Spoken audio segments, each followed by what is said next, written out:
अब अंडरवर्ल्ड की इस सीक्वल अंडरवर्ल्ड एवोल्यूशन की शुरुआत में हमें दिखाया जाता है कि वैम्पायर्स और लाइकन्स यानी कि भेड़ियों के बीच लड़ाई की शुरुआत दो भाइयों से शुरू हुई थी, जो दोनों भाई जुड़वा थे और अलेक्जेंडर कॉर्नेलियंस की संतान थे, जिसमें एक भाई का नाम मार्कस था जिसे एक चमगादड़ ने काटा था, जिसकी वजह से वह एक वैम्पायर बन गया, और विलियम्स जिसे एक भेड़िए ने काटा था वह पहला और सबसे शक्तिशाली भेड़िया बन गया। जिसके बाद हमें 2002 का एक समय दिखाया जाता है जहां पर हम देखते हैं कि विलियम्स ने हर तरफ तबाही मचा रखी है, जो देखकर विक्टर कहता है कि एक बार फिर हम तबाही के बीच पहुंचे हैं।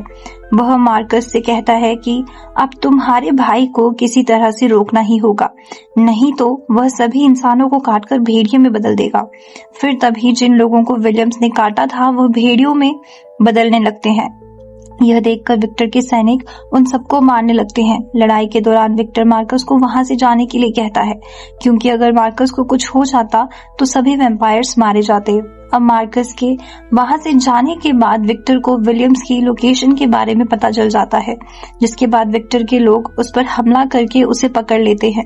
वह अब उसे मारने ही वाले होते हैं कि तभी मार्कस वहां पर पहुंच जाता है और विक्टर से विलियम्स को छोड़ने के लिए कहता है, लेकिन विक्टर कहता है कि अगर उसने उसके भाई को छोड़ दिया तो वह सभी इंसानों को काटकर भेड़िए में बदल देगा, इस वजह से वह इसे नहीं छोड़ सकता। जिसके बाद विक्टर विलियम्स को हमेशा के लिए एक जेल में डलवा देता है, जिस जेल की लोकेशन के बारे में किसी को भी पता नहीं था। जिसके बाद अब सीन प्रेजेंट टाइम में शिफ्ट हो जाता है, जहां पर हम सेलिन को देखते हैं, जो बताती है कि उसे अब तक जो भी बातें बताई गई थी वह सारी झूठ थी। उसने जिस विक्टर को अपने पिता के समान माना था वही उसके माता पिता का हत्यारा निकला। इस वजह से उसने विक्टर को मार दिया। लेकिन अब विक्टर के लोग उसके हत्यारे को मारने के लिए आएंगे, यानी कि मुझे। इसलिए अब मेरी आखिरी उम्मीद है मार्कस, यानी कि हमारे आखिरी पूर्वज। इस वजह से मुझे उन्हें जगाना होगा, इससे पहले कि क्रेवन उन्हें नींद में ही मार डाले। अब इसके बाद सेलिन माइकल को लेकर एक सेफ हाउस में जाती है, जहां पर सेलिन उसे पीने के लिए खून देती है और समझाती है कि अब तू इंसानों का खाना नहीं खा सकता, इसलिए अब तुझे इसकी जरूरत पड़ेगी। और फिर उसे वहीं पर रुकने को कहकर खुद मार्कस को जगाने के लिए वहां से निकल जाती है। दूसरी तरफ क्रेवन मार्कस को नींद में मारने के लिए वैम्पायर महल अपने लोगों को लेकर आता है, लेकिन जब वह मार्कस के चैम्बर में बाहर निकलता है तब उन्हें मार्कस का शरीर नहीं दिखाई देता, क्योंकि वह पहले ही जाग गया होता है। दरअसल हमने मूवी के पहले पार्ट में देखा था कि लाइकन के साइंटिस्ट का ब्लड मार्कस के मुंह में चला गया था, इस वजह से वह जाग गया था। अब मार्कस को वहां पर न देखकर क्रेवन डर जाता है और तभी मार्कस जमीन से निकलकर बाहर आता है, जो देखकर क्रेवन के लोग उस पर हमला करने लगते हैं। पलटवार में मार्कस भी क्रेवन के सारे आदमियों को बुरी तरह से मार देता है, जो देखकर क्रेवन डर के मारे मार्कस पर हमला करने लग जाता है। इसलिए मार्कस क्रेवन को भी अपने नुकीले पंखों से हमला करके दबोच लेता है, जिस वजह से क्रेवन बहुत डर जाता है और मार्कस के आगे अपनी जान की भीख मांगने लग जाता है। मार्कस उसकी एक नहीं सुनता और कहता है कि मैं जिस आदमी के खून से जागा हूँ, मुझे उस खून के जरिए पता चल चुका है कि कैसे तूने अपने ही वैम्पायर समाज को धोखा दिया है। जिस पर क्रेवन गिड़गिड़ाते हुए कहता है, प्लीज मुझे छोड़ दो, मैं तुम्हारे बहुत काम आ सकता हूँ, मुझे लाइकन्स के कई राज मालूम है, उसके लिए मुझे तेरी जरूरत नहीं। यह कहते हुए मार्कस उसके गले को अपने दांतों से काटकर उसका खून पीता है, जिसके जरिए उसे विक्टर द्वारा की गई सेलिन के माता पिता की हत्या दिखाई देती है और कैसे विक्टर ने झूठी सहानुभूति दिखाते हुए सेलिन को झूठ बोलकर अपनी बेटी स्वीकार किया था। और जब सेलिन को इस बात का पता लगता है तो बदला लेने के लिए कैसे उसने विक्टर को मार दिया। इसके अलावा उसे माइकल के बारे में भी पता चल जाता है। अब यह सब देखकर मार्कस की आंखें खुलती हैं। तब क्रेवन वापस मार्कस के आगे अपनी जान की भीख मांगते हुए कहता है, मैं तुम्हारे बहुत काम आ सकता हूँ, तू ऑलरेडी मेरी मदद कर चुका है। यह देखते हुए मार्कस क्रेवन का सर काट देता है, जिसके बाद वह सेलिन और माइकल को ढूंढने के लिए एक कंप्यूटर रूम में जाता है, जहां वैम्पायर्स के सभी सेफ हाउस के कैमरा लाइव दिखाई देते थे। उनमें से उसे एक ही सेफ हाउस एक्टिव दिखाई देता है, जिससे उसे यकीन हो जाता है कि सेलिन यहाँ ही रुकी है। इसके बाद हमें एक पोर्ट का सीन दिखाया जाता है, जहां पर हम मिकारो नाम के एक आदमी को देखते हैं, जिसके आदमी उसे बताते हैं कि अमेलिया को मार दिया गया है, जिसमें क्रेवन शामिल था। इसके अलावा विक्टर को भी मार दिया गया है और हम लोगों ने वहां से सारे सबूत को मिटा दिया है ताकि इंसानों को उनके होने का सबूत न मिले। हम विक्टर, ल्यूसिन और अमीलिया की लाश को अपने साथ लेकर आए हैं, जिसके बाद मिकारो उनकी लाश को देखने एक चैम्बर में जाता है और विक्टर की लाश के पास जाकर उसके शरीर को चीर कर उनके अंदर से एक चाबी निकालता है। इस चाबी को देखकर मिकारो खुश हो जाता है। दूसरी तरफ माइकल खून नहीं पीना चाहता है, इस वजह से वह इंसानी खाना खाने के लिए एक होटल में जाता है। अब जहां पर वह खाना खाने की कोशिश करता है, लेकिन इंसानों का खाना खाकर उसे उल्टी आने लगती है। तभी कुछ पुलिस वालों की नजर न्यूज पर पड़ती है, जिसमें वह माइकल के बारे में देखते हैं। इस वजह से वे उसे पकड़ने के लिए उसकी ओर दौड़ते हैं, पर जब माइकल उनके साथ नहीं आता तो फिर उसे पकड़ने के लिए वो उस पर फायरिंग करने लगते हैं, लेकिन माइकल उनसे कैसे तैसे बचते हुए भागने लगता है। तभी हम सेलिन को देखते हैं, जो अभी सेफ हाउस से काफी दूर आ चुकी थी। तभी उसे रास्ते में ऊपर से मार्कस आगे सेफ हाउस की ओर बढ़ते हुए दिखाई देता है, इसलिए वह तुरंत मार्कस का पीछा करते हुए उसके पहले सेफ हाउस पहुंचने की कोशिश करती है ताकि माइकल को बचा सके। दूसरी तरफ पुलिस वाले माइकल को गोली मारकर बुरी तरह से घायल कर देते हैं, लेकिन तभी वहां पर सेलिन आकर उन पुलिस वालों पर हमला करके उन्हें घायल कर देती है और माइकल को अपना पूरा खून पिलाकर मरने से बचाती है। फिर दोनों वहां से भागने लगते हैं कि तभी वहां मार्कस आ जाता है और सेलिन से कहता है कि मुझे पता है तूने क्या किया है सेलिन। विक्टर ने तुम्हारे साथ जो किया था, तुमने उसे उसकी सजा देकर अच्छा किया, लेकिन विक्टर ने तुम्हारे परिवार को मारने के बाद तुम्हें जिंदा क्यों रखा? शायद वह मुझसे कुछ छिपा रहा था या तुम मुझसे कुछ छुपा रही हो। ये कहकर वह सेलिन पर हमला कर देता है और जैसे ही सच पहचानने के लिए वह उसके खून को पीने जाता है, तभी माइकल उसे गन से लगातार शूट करने लगता है, जिस वजह से मार्कस कुछ समय के लिए कमजोर पड़ जाता है और उन्हें वहां से भागने के लिए मौका मिल जाता है। यह दोनों मार्कस से बचकर वहां से भागने लगते हैं। अब रास्ते में वह एक इंसान से गाड़ी छीन लेते हैं और मार्कस से पीछा छुड़ाकर भागने की कोशिश करने ही वाले होते हैं कि तभी फिर से मार्कस वहां पर आ जाता है, जिसे देख माइकल भी अपना रूप बदल लेता है और फिर दोनों में घमासान लड़ाई शुरू हो जाती है, जिस दौरान मार्कस माइकल के गले की ताबीज को छीन लेता है और उसे गाड़ी से नीचे फेंकने वाला होता है कि तभी सेलिन उसे गन से शूट करने लगती है, जिससे ताबीज मार्कस के हाथ से छूटकर गाड़ी में ही गिर जाती है, पर वह फिर सेलिन को मारने के पीछे पड़ जाता है। सेलिन कई बार उस पर गोलियों से हमला करती है, पर मार्कस को ज्यादा कुछ नहीं होता और आखिरकार किसी तरह वह मार्कस के पंखों को पूरी तरह तोड़ देती है, जिस वजह से मार्कस पूरी तरह जख्मी हो जाता है और वापस से उड़ने की हालत में नहीं होता और मौके का फायदा उठाकर दोनों वहां से भागने लगते हैं। पर तभी सूरज निकलने की वजह से सेलिन का हाथ जलने लगता है, लेकिन माइकल किसी तरह से गाड़ी को लेकर एक गैराज में घुस जाता है और सारी खिड़कियों को पेंट से ढककर सेलिन को सूरज की रोशनी से दूर रखता है। फिर दोनों वहां पड़े हुए एक कंटेनर में जाते हैं और बातों ही बातों में दोनों एक दूसरे के करीब आकर इंटीमेट होने लगते हैं। दूसरी तरफ कॉर्विनस के आदमी उस सेफ हाउस में पहुंच जाते हैं जहां पर माइकल को सेलिन ने रुकने को कहा था। वहां पहुंचते ही सैनिक वहां के सबूत को मिटाने के लिए उस जगह को बॉम्ब से उड़ा देते हैं। इधर दूसरी तरफ सेलिन उस ताबीज को ध्यान से देखने की कोशिश करती है ताकि उसके अंदर के राज को जान सके कि मार्कस आखिर उसे क्यों चाहता है। तब अचानक जैसे वह बीच का बटन दबाती है, साइड के ब्लेड बाहर निकल आते हैं, जो देखकर उसे याद आता है कि उसने बचपन में एक ऐसे ताबीज को छुआ था। सेलिन इसका सच जानने के लिए एक आदमी जिसका नाम टेनिस है उससे मिलने जाती है, क्योंकि टेनिस एक जमाने में वैम्पायर कोवन का आधिकारिक इतिहासकार हुआ करता था। उसका काम था वैम्पायरों के इतिहास और उनके राज को रिकॉर्ड करना। लेकिन जब उसे एल्डर्स के कई छिपे हुए सच पता चले और जब वो उन्हें सामने लाने की कोशिश करता है तो कोविन ने उस पर झूठ फैलाने का आरोप लगा दिया और इसी वजह से उसे लगभग 300 साल पहले वैम्पायर समाज से निकाल दिया गया। जिस पर माइकल पूछता है कि टेनिस को अगर 300 साल पहले कोविन से निकाल दिया गया था तो हमें कैसे पता चलेगा कि अब वो कहाँ मिलेगा। इस पर सेलिन बताती है कि जब टेनिस को कोविन ने निकाल दिया था तब भी वही डेड डीलर थी जिसने विक्टर के आदेश पर टेनिस को समाज से बाहर कर दिया था, इसलिए उसे अंदाजा है कि टेनिस कहाँ छिपा हो सकता है। अब वह तुरंत टेनिस से मिलने के लिए एक जगह जाते हैं जहाँ टेनिस छुप कर अपना गुजारा कर रहा था, पर उनके वहां जाते ही सेलिन को सब बदला बदला सा दिखाई दे रहा था, इसलिए वह अपनी एक गन निकाल कर माइकल को थमा देती है और गाड़ी से उतरकर चलते हुए आगे बढ़ने लगती है। जैसे ही वो मेन गेट खोलती है उसका सिग्नल टेनिस तक पहुंच जाता है, जिससे टेनिस सतर्क हो जाता है और जैसे ही वह सीसीटीवी में सेलिन को देखते हैं, वो सेलिन को अपनी जाल में फंसाने के लिए तुरंत सुरंग का दरवाजा खोलता है, जहां से सेलिन नीचे की ओर गिरती है और तभी उस पर कई लाइकन्स हमला करते हैं और दूसरी तरफ माइकल पर भी एक लाइकन हमला करता है।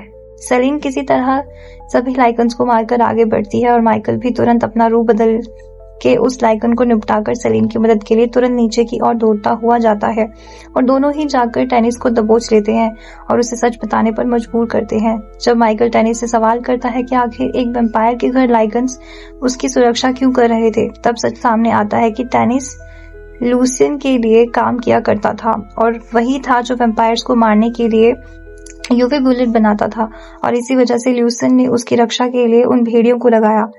अब टेनिस सेलिन को बताता है कि विक्टर शुरू से ही वैम्पायर नहीं था, वह पहले इंसान था और उसे वैम्पायर अलेक्जेंडर कॉर्विनस के बेटे मार्कस ने ही वैम्पायर बनाया था।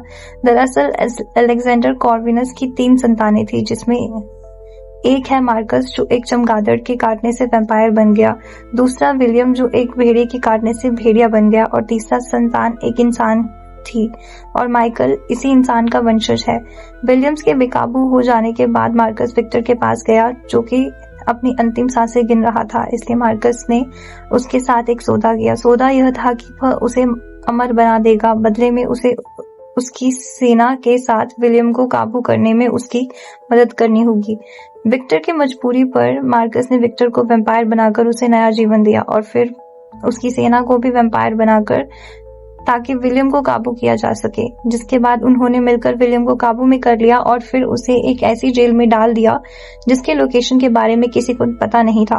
मार्कस की सोच से भी दूर, क्योंकि मार्कस विलियम को काबू में करना चाहता था ताकि वह दुनिया पर राज कर सके। अब यहाँ पर सेलिन को यह भी पता चलता है कि उसके माता पिता ने ही विलियम्स के लिए कैद खाने का निर्माण किया था। फिर उस जेल को खोलने के बाद एक चाबी भी बनाया और फिर उस चाबी को 2 टुकड़ों में बांट दिया, जिसमें से एक हिस्सा यह सोनिया की ताबीज है और दूसरा हिस्सा विक्टर ने अपने शरीर में अंदर रखा था। फिर कैद खाने का काम पूरा होने के बाद विक्टर ने सेलिन के परिवार को मार डाला ताकि किसी को भी कैद खाने की लोकेशन के बारे में पता न चले और ना ही उसे खोलने के तरीके के बारे में। अब केवल सेलिन ही है जो उस कैद खाने की जगह के बारे में जानती है, क्योंकि उसका बचपन वहीं बीता था और वो कैद खाने के हर एक कोने के बारे में अच्छे से जानती है, जिसका रहस्य दरअसल उसके खून में है। यह बात मार्कस जानता है, इसलिए मार्कस अपने भाई विलियम्स को आजाद करने के लिए इस ताबीज को पाना चाहता है, जिसके बाद वह सेलिन के खून से उस जगह के बारे में भी पता कर लेगा। यह सब सुनकर माइकल उसे पूछता है कि इतने सालों के बाद अब आखिर वो अपने भाई को जेल से छुड़ाना क्यों चाहता है। यह मैं नहीं बता सकता, टेनिस कहता है, जिस पर सेलिन उसे धमकाती है। तब डर के मारे टेनिस कहता है, पर एक आदमी है जो तुम्हें इसके बारे में सब बता सकता है और शायद मार्कस को रोकने में मदद भी कर सकता है। पोर्ट पर एक मिकारो नाम का आदमी है जो तुम्हारी मदद कर सकता है। जिसके बाद वो मिकारो से मिलने के लिए तुरंत निकल जाते हैं, पर तभी टेनिस के वहां पर मार्कस आ जाता है, जो अब एक इंसान के रूप में आ चुका है, क्योंकि उसने जानवरों को मारकर उनका खून पीकर और ताकत हासिल कर ली थी। इसलिए अब वो टेनिस पर हमला करके उसके खून से विलियम्स की कैद को खोलने वाली दोनों चाबी के बारे में पता लगा लेता है। इसके अलावा वो ये भी जान लेता है कि दोनों किससे मिलने के लिए और क्या कहाँ गए हैं। दूसरी तरफ सेलिन और माइकल मिकारो के यहाँ पर पहुंच जाते हैं। सेलिन उसे ताबीज दिखाती है और पूछती है, क्या तुम इसके बारे में जानते हो? जिस पर कॉर्विनस उसे बीच का बटन दबाकर दिखाता है। तभी सेलिन की नजर उसकी रिंग पर पड़ती है, जिससे वो चौंक जाती है, क्योंकि उसे पता चलता है कि यही है अलेक्जेंडर कॉर्विनस, यानी कि मार्कस और विलियम्स के पिता और माइकल के परदादा। अब ये जानने के बाद सेलिन उनसे गुस्सा होती है और पूछती है, आप इतने सालों तक छिपे रहे, जबकि आप चाहते तो अपने बेटों की तबाही को रोक सकते थे, लेकिन आपने ऐसा नहीं किया। इस पर बचाव में अलेक्जेंडर कॉर्विनस कहते हैं, भले ही मेरे बेटे कितने भी बुरे क्यों ना हो, लेकिन कोई भी बाप अपने बेटों को नहीं मार सकता। तभी वहां पर मार्कस हमला कर देता है और अलेक्जेंडर के कई सैनिकों को मारते हुए वो फिर माइकल पर हमला करके उसे बुरी तरह से घायल कर देता है और फिर माइकल के शरीर को वो एक लोहे की रॉड में घुसा देता है और उसके गले से ताबीज छीन लेता है।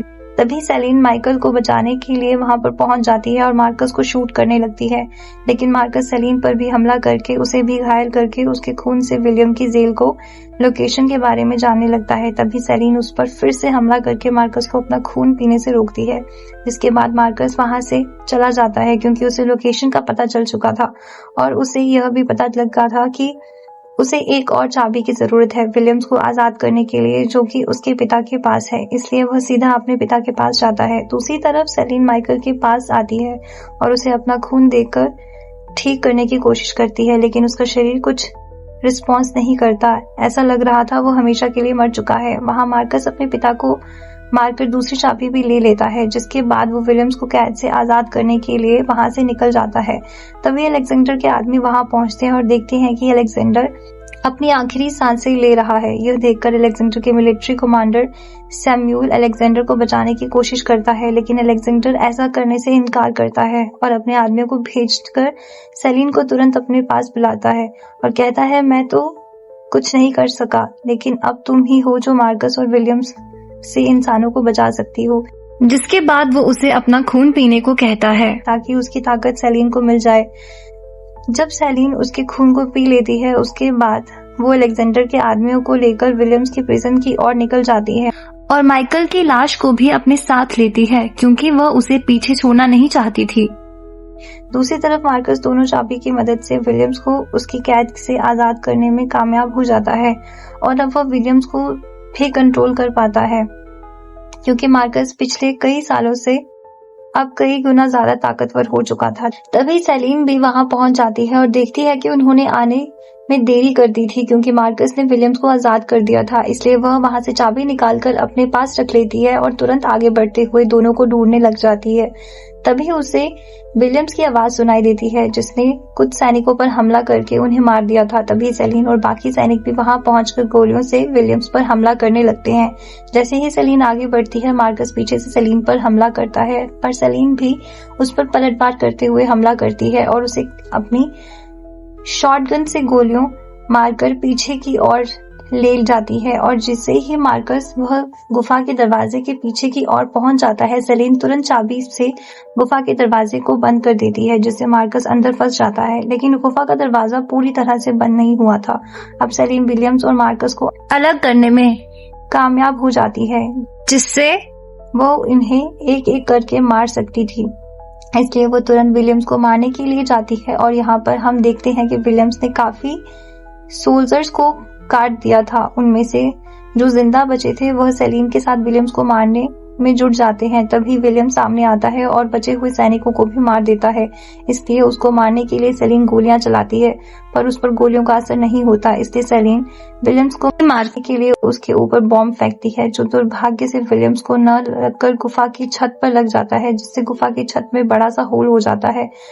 अब जिन सोल्जर्स को विलियम्स ने काटा था वो भेड़िए में बदलने लगते हैं। इस वजह से सेलिन उन सबको मारने लगती है, लेकिन अंत में ढेर सारे भेड़िए सेलिन को घेर लेते हैं और वो जैसे ही उस पर हमला करने बढ़ते हैं तभी वहां पर माइकल आ जाता है और उन भेड़ियों पर हमला करके उन्हें मारने लगता है। दूसरी तरफ मार्कस गुफा का दरवाजा खोलने में कामयाब हो जाता है और गुफा से बाहर आकर देखता है कि उसके भाई पर चारों तरफ से गोलियों से हमला किया जा रहा है। इसलिए वह हेलीकॉप्टर से नीचे की ओर लटकने वाली रस्सी को खींचकर हेलीकॉप्टर को नीचे गिरा देता है और फिर वो सेलिन पर हमला कर देता है। अब एक तरफ माइकल विलियम्स से लड़ रहा था और दूसरी तरफ सेलिन मार्कस से लड़ रही होती है, जिस दौरान चारों में काफी खतरनाक और भयानक लड़ाई होती है और लड़ाई के दौरान आखिर में शक्तिशाली माइकल विलियम्स के सर के 2 टुकड़े कर देता है, जो देखकर मार्कस बहुत गुस्सा हो जाता है और फिर वो अपने पंख को सेलिन से शरीर में घुसा देता है, लेकिन सेलिन उसके पंख को तोड़कर उसके ही सर में घुसा देती है और फिर मार्कस को हेलीकॉप्टर के तेजी से घूमते हुए पंखों पर फेंक देती है, जिससे उसके शरीर के चित्रे उड़ जाते हैं और इस तरह से दोनों भाइयों की मौत हो जाती है। पर तभी वहां पर गुफा के होल के रास्ते से सूरज की किरणें सेलिन पर पड़ती हैं, पर इस बार उसे कुछ नहीं होता क्योंकि अलेक्जेंडर कॉर्विनस का खून पीने के कारण उसे यह शक्ति मिल गई थी, जो देखकर वो दोनों भी खुश हो जाते हैं और इसी के साथ ये पार्ट यहाँ पर समाप्त हो जाता है। पर हमारी कहानी अभी भी बाकी है। यह खून से लिखी गई कहानी है जो और खून मांगती है और इस बात का हमें तब यकीन होता है जब अंत में सेलिन कहती है, एक नया और अनजान अध्याय अब शुरू होने वाला है, जो दिखाए कभी वेम्पायर और लाइकन कबीले को अलग करती थी अब धुंधली हो चुकी हैं, इसलिए आगे अराजकता और आपसी लड़ाई होना तय है। इतना जरूर है कि अंधेरा अभी खत्म नहीं हुआ, लेकिन पहली बार मुझे उस अंधेरे में भी उम्मीद की एक रोशनी दिखाई दे रही है। लेकिन असली सवाल यही से शुरू होता है, अब जब पुराने नियम टूट चुके हैं तो इस दुनिया पर राज कौन करेगा, वैम्पायर्स, लाइकन्स या कोई और नई शक्ति? और यही रहस्य हमें अंडरवर्ल्ड की अगली कहानी में देखने को मिलता है। तो दोस्तों, अगर आपको मेरी यह कहानी या एक्सप्लेनेशन पसंद आई हो तो प्लीज वीडियो को लाइक, शेयर और चैनल को सब्सक्राइब करके सपोर्ट करना ना भूलें। मिलते हैं अगली वीडियो में, तब तक के लिए बाय बाय।